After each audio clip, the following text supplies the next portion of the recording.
법을 몰랐다고요? 법을 잘못 알고 있었다고요? 제대로 법을 읽을 수 있는 방법을 알려드리겠습니다. 법 읽어드립니다. 자, 바야흐로 홍보의 시대라고 불리고 있는데 업체별로 뭐 경쟁이 심해지면서 너도 나도 고객들을 또 유입하기 위해서 경품을 건 이벤트를 많이 하고 있습니다. 뭐 문자로도 오는 경우도 있고 한데 많이들 응모하세요? 저는 사실 이게 직업병일 수도 있는데 네. 이런 경품 이벤트 응모하다가 개인정보가 유출되는 그런 사례들이 좀 있었거든요. 그러다 보니까 이렇게 경품 응모하려면 내가 마케팅 동의 같은 거 필수적으로 하게 되는 경우가 있거든요. 이러면 내 정보 막 팔려나가고 이게 싫어서 한 번 더 의심해보는 편이긴 합니다.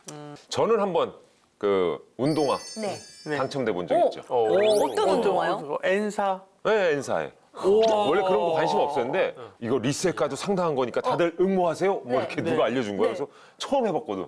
됐어. 그래서 그 신발 받았죠. 사이즈도 고를 수 있었고요. 사이즈 고를 수 있고. 야. 좋은데요, 이런 거. 예, 대박이다. 예. 그야말로 진짜 뭐 경품 이벤트가 홍수를 이루고 있다 해도 과언이 아닌데요. 뭐 오늘 법 읽어드립니다에서는 바로 이 혹하는 마음에 참여했던 경품 이벤트 때문에 벌어진 일이라고 합니다. 저희가 각색해드렸습니다. 확인해 보시죠. 두근두근. 오늘이 바로 그날이야. 나한테 좋은 기운 좀 팍팍 보내줘. 에네르기 파. 만족해? 이거 에네르기 파 이렇게 해준 거예요. 좀 올드한 느낌이긴 한데 그게 중요한 건 아니니까 고마워. 아니 뭐야 좋은 일 있으면 나오냐고. 내가 얼마 전에 여행 이벤트 응모했거든? 그런데 오늘이 바로 당첨 발표일이야. 같이 갈 사람이 있어. 나도 여행을 좋아하는데. 뭐 너랑 나랑? 왜 내가 너랑 같이 가? 아까 기운 좋잖아. 나도 지분 있다고. 아유 됐고 시간 됐다.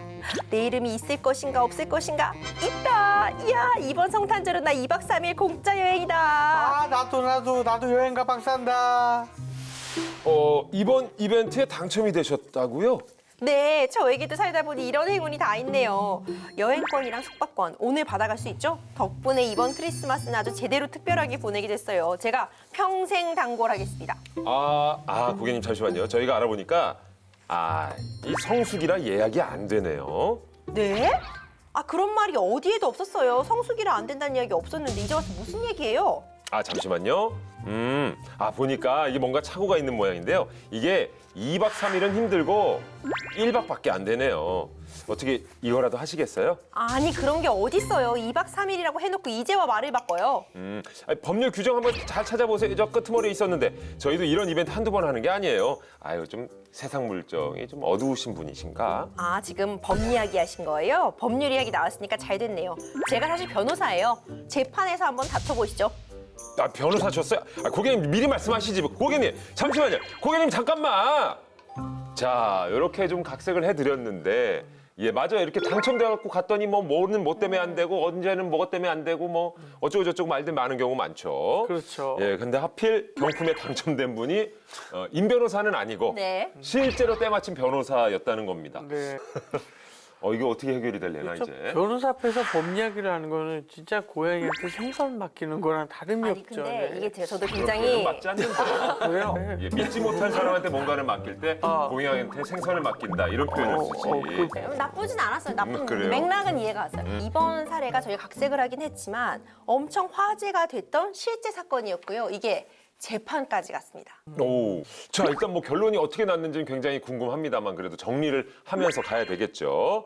문제가 된 게 이벤트에 당첨이 됐는데 기업에서 약속한 경품을 주지 않고 슬쩍 다른 걸 제시를 한 거죠, 지금? 네, 맞습니다. 변호사 A씨가 모 회사의 여행 경품 행사에 응모를 했고 당첨이 됐고요. 근데 당첨 사실을 확인한 A씨는 크리스마스 기간 동안 2박을 할 수 있는 여행권과 숙박권을 요청을 했는데 회사 측에서는 성수기니까 그때는 안 된다라고 하면서 이제 묵살을 한 거죠.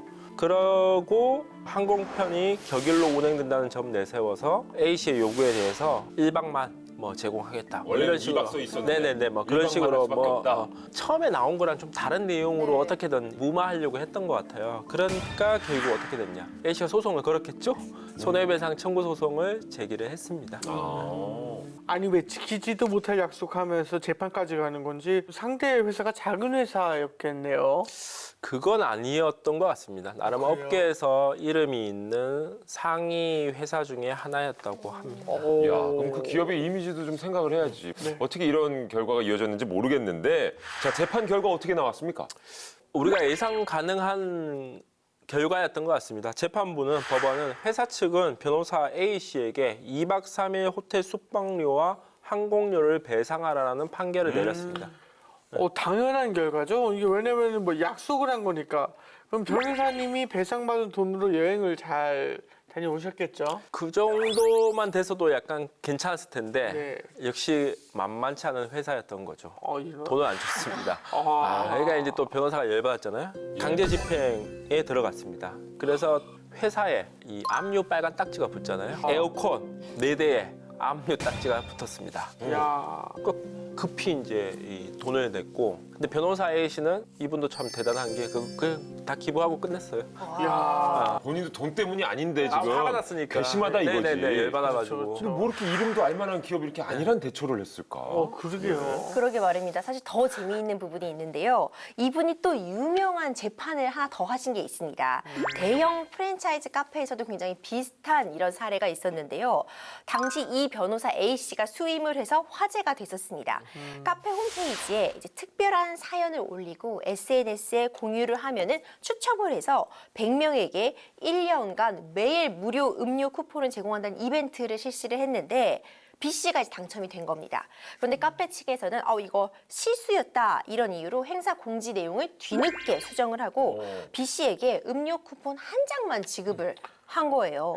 이제 이에 반발한 B 씨가 소송을 낸 건데요. 이 소송에서 우리 A 씨가 함께 하면서 결국 당초 약속했던 무료 쿠폰에 상응하는 금액만큼을 배상을 받았습니다. 야, 이렇게 뭐 경품 당첨됐다가 소갈이 하는 거는 우리 변호사 A 씨가 전문이네 이제. 그런데요. 예, 이게 그러니까 따지자면 원래 주기로 한 걸 지금 안 주고 다른 걸 준 거지 않습니까?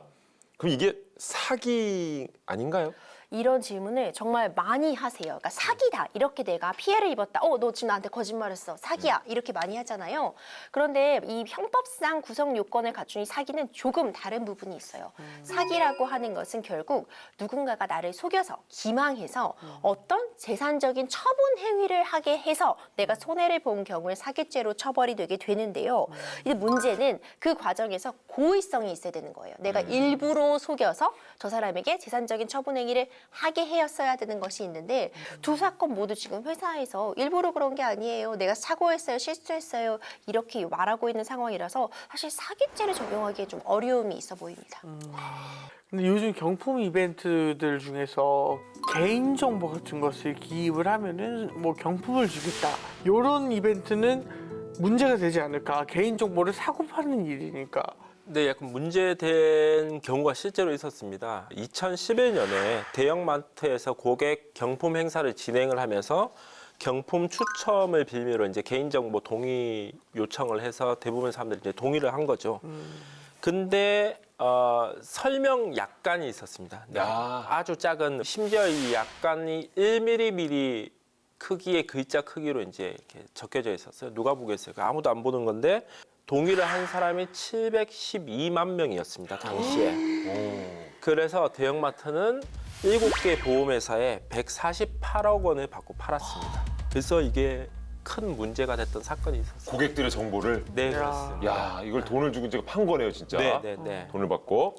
근데 그런 뭐 약관이나 이런 것들을 1mm요. 1mm. 그만한 거. 네. 너무 작네. 네네. 그러고는 이제 당당하겠지. 우리는 동의를 명시했습니다. 구했다. 그렇죠. 동의받았다. 이렇게. 야, 이거 굉장히 좀 심한 내용이네요. 결국 이게 문제가 됐고요. 고객 개인정보를 불법 수집하고 이를 보험사에 판매한 혐의로 기소가 돼서 재판에 넘겨졌습니다. 그래서 결과적으로 개인정보법 위반이랑 정보통신망 이용 및 촉진에 관한 뭐 법률 그런 위반으로 유죄 판결을 나왔습니다.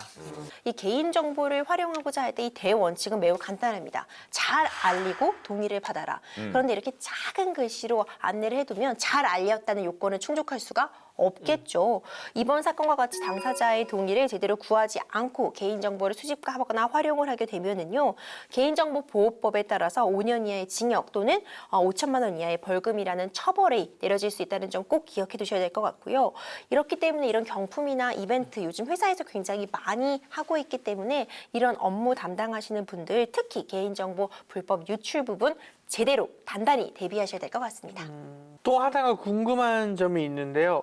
미리 당첨자를 정해놓고 그리고 하는 것이 아닌가 의심이 좀 있었는데 미리 당첨자 정해놓고 경품 이벤트를 하는 것 요거는 처벌 대상이 될까요? 네, 처벌이 될 수 있습니다. 저도 이런 생각 해본 적 있어요. 네. 왜 막 추첨해가지고 명함 넣어주면 나중에 막 자동차 준다 뭐 이런 거 있는 네, 거예요. 네. 그럼 이거 명함 들어는 있지만 자기 주인이 찾아내면. 내 명함 뽑는다는 보장이 없고 누가 이미 정해졌을 수도 있겠다 이런 생각을 네. 해봤는데 네. 사실 이 경우에는 배임죄라는 것이 적용이 될 수가 있습니다. 그렇구나. 그러니까 참여를 독려하고 행사를 진행하는 것 자체가 일종의 광고 행위인데 탈락자가 미리 정해져 있고 이걸 상품을 받는 자가 미리 정해져 있는 경우라고 하면 사실 제대로 된 광고를 한 것이 아니라 소비자들의 기만한 것이잖아요. 그러니까 배임죄라는 것이 뭐냐면요. 어떤 타인의 사물을 처리하고 있는 자가 임무에 위배되는 행위를 해서 나 본인 혹은 제3자로 하여금 이득을 추구하게 하는 행위를 우리가 배임죄로 하고 있거든요. 배임죄가 인정이 되면은 10년 이하의 징역 또는 3천만 원 이하의 벌금으로 처벌될 여지가 있습니다. 그러니까 이 경품 당첨 이벤트도 공정한 상황에서 경쟁을 하는 거지 않습니까? 투명한 절차로 모두가 만족할 수 있을 때 그야말로 특별한 행운이 더 값지게 느껴지지 않을까 생각을 해봅니다.